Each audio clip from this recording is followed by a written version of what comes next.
ഈ കാണുന്ന 2 dB ഉണ്ടല്ലോ, ആ dB ആണ് ഇപ്പോൾ പൊതുവെ എല്ലാവർക്കും ഉള്ള പ്രശ്നം. പണ്ട് ചെയ്യുന്നവർ അതേപോലെ ചെയ്ത് വെക്കണമെന്ന് നമ്മളെന്താ പറയുക, അങ്ങനെ ചെയ്യണമെന്നൊരു നിയമമില്ല നമ്മളെ ഇതിലെ. അന്ന് ചെയ്തുന്ന പോലെ തന്നെ വയറിങ് ഇന്നും കൊണ്ടുവരുന്നതിനും നമുക്ക് എന്തെങ്കിലും ഇതുണ്ടോ? ഇപ്പോൾ ഞാൻ പറഞ്ഞ inverter dB power dB 2 dB ആണ്. അപ്പോൾ നിങ്ങൾക്ക് മനസ്സിലാക്കാൻ പറ്റും, ഇൻവെർട്ടർ dBയിൽ ഇൻവെർട്ടർ സെക്ഷൻ മാത്രമേ വരുള്ളൂ. അതിൽ പവർ dB കയറില്ല. പവർ dB കിച്ചണിൽ AC സോക്കറ്റ് കാര്യങ്ങളൊന്നും അതിൽ കയറി വരില്ല.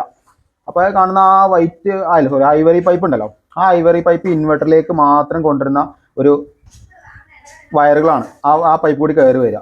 അതിൻ്റെ തൊട്ടപ്പുറത്തുള്ള പവർ dB ബ്ലാക്ക് പൈപ്പാണ്. അതിൽ കൂടി ഒരിക്കലും ഇൻവെർട്ടറിൻ്റെ ലൈനുകളോ ഒന്നും തന്നെ കയറി വരില്ല. അത് സെപ്പറേറ്റ് ആയിട്ട് ഇൻവെർട്ടർ dBയിലേക്ക് തന്നെ പോകും. വയർ വലിക്കുന്ന സമയത്ത് സിമ്പിളാണ്.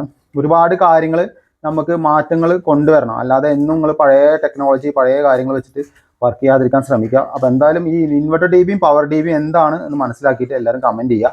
അപ്പോൾ ഇതിൽ വെക്കുന്ന RCCB രണ്ട് തരത്തിലാണ്. അപ്പോൾ എന്തായാലും സപ്പോർട്ട് ചെയ്യുക.